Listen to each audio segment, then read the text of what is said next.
अ quite place एक horror thriller film है जिसे जॉन क्रासिंस्की ने डायरेक्ट किया है। फिल्म की कहानी एक फैमिली के सर्वाइवल पर बेस्ड है जो कि ऐसे वर्ल्ड में जी रही है जहां एलियन साउंड के बेसिस पर हंट करते हैं। कहानी शुरू होती है एक ऐसी दुनिया से जहां अजीब और खतरनाक एलियंस ने लगभग पूरी ह्यूमैनिटी को खत्म कर दिया है। इन क्रीचर की सबसे डेंजरस बात यह है कि ये देख नहीं सकते, लेकिन इनकी हियरिंग इतनी पावरफुल है कि सबसे हल्की आवाज भी इन्हें तुरंत अट्रैक्ट कर देती है। इनके बॉडी पर इतनी मजबूत आर्मर होती है कि नॉर्मल वेपन भी इन पर लगभग बेकार साबित होते हैं। अब मिलते हैं एबोट फैमिली से। फैमिली में है ली, उसकी वाइफ एवलिन, उनकी डेफ बेटी रेगन और दो बेटे मार्कस और छोटा बेटा ब्यू। ये लोग जंगल के बीच में एक फार्म में रहते हैं और जिंदा रहने के लिए हर काम बिना आवाज़ किया करते हैं।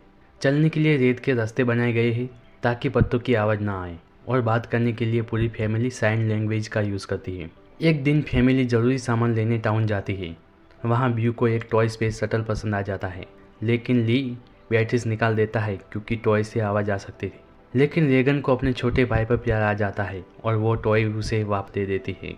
ब्यू चुपके से बैटरीज भी उठा लेता है जो किसी को पता नहीं चलता। कल लौटते वक्त ब्यू टॉय को चालू कर देता है, बस एक छोटी सी आवाज़, और कुछ ही सेकंड में एक एलियन तेज रफ्तार से आता है और ली के पहुंचने से पहले ही ब्यू को मार देता है। इस इंसिडेंट के बाद रेगन खुद को ही जिम्मेदार मानती रहती है और उस गिल्टी के साथ जीती है। एक साल बाद एवलिन फिर से प्रेग्नेंट है। ऐसी डेंजरस दुनिया में बेबी को पैदा होना खुद एक बहुत ही बड़ा रिस्क है, क्योंकि न्यूबॉर्न का रोना सबको मौत के मुंह में धकेल सकता है। ली अपनी बेटी रेगन के लिए हियरिंग एड बनाने की कोशिश करता रहता है, लेकिन हर एक्सपेरिमेंट फेल हो जाता है। एक दिन जब ली और मार्कस फिशिंग पर जाते हैं, रेगन ब्यू की ग्रेव पर होती है। तब एवलिन को लेबर पेन शुरू हो जाता है। जल्दी में बेसमेंट जाते वक्त उसका पैर एक बड़े खिल पर पड़ जाता है। दर्द से उसके हाथ से एक फोटो फ्रेम गिर जाता है और आवाज सुनते ही एक एलियन करके अंदर आ जाता है। अपना दर्द छुपाते हुए एवलिन बेसमेंट के इमरजेंसी स्विच ऑन करती है, जिससे करके बाहर रेड लाइट जल उठती है। एलियन बेसमेंट तक पहुंच जाता है। खुद को बचाने के लिए एवलिन एक टाइमर चालू कर देती है। टिक टिक की आवाज सुनकर एलियन उस तरफ चला जाता है और एवलिन मौका देखकर निकल जाती है। रेड लाइट देखकर ली समझ जाता है कि घर पर डेंजर आ गया है। वो मार्कस को फायरवर्क्स जलाने भेजता है ताकि एलियन का ध्यान घर से हट जाए। फायरवर्क्स की आवाज का फायदा उठाकर एवलिन सेफली अपने बेबी को जन्म दे देती है। उधर रेगन फायरवर्क्स देखकर घर की तरफ भागती है। ली घर पहुंचकर एवलिन और बेबी को एक साउंड प्रूफ हाइड आउट में छुपा देता है, लेकिन बेबी के रोने की आवाज सुनकर एलियन बर्न के अंदर आ जाता है। किस्मत से उसे एग्जैक्ट जगह का पता नहीं चलता, लेकिन पानी की पाइप तोड़ देता है।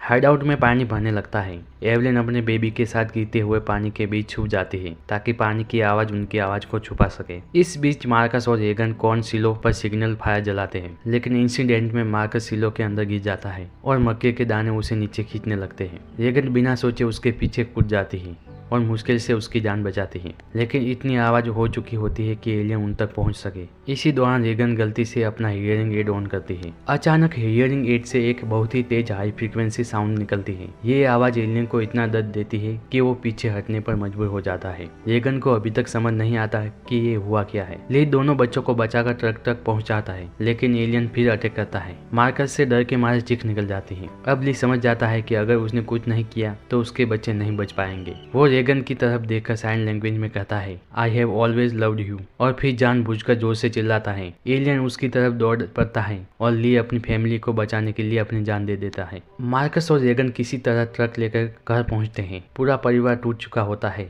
लेकिन डेंजर अभी खत्म नहीं हुआ। एक एलियन फिर घर के अंदर आ जाता है। इस बार रेगन का हियरिंग एड दोबारा हाई फ्रीक्वेंसी साउंड निकालता है। अब रेगन को फाइनली समझ आ जाता है कि ये साउंड ही एलियन की सबसे बड़ी वीकनेस है। वो हियरिंग एड को माइक्रोफोन के पास रख देती है। साउंड एम्पलीफाई होते ही एलियन दर्द से तड़प उठता है और उसके सर की आर्मर खुल जाती है। बस इसी मौके का फायदा उठाकर एवलिन ली की शॉटगन से सीधा उसके वीक पॉइंट पर गोली चला देती है। एलियन वही मर जाता है, लेकिन शॉटगन की आवाज आसपास के और मॉन्स्टर को अटैक कर देती है। सिक्योरिटी मॉनिटर पर कई एलियंस घर की तरफ आते हुए दिखाई देते हैं। इस बार एवलिन डरने के बजाय शॉटगन रिलोड करती है। अब फैमिली के पास एलियन को हराने के लिए तरीका है, और इसी पावरफुल सीन के साथ अ क्वाइट प्लेस खत्म हो जाती है।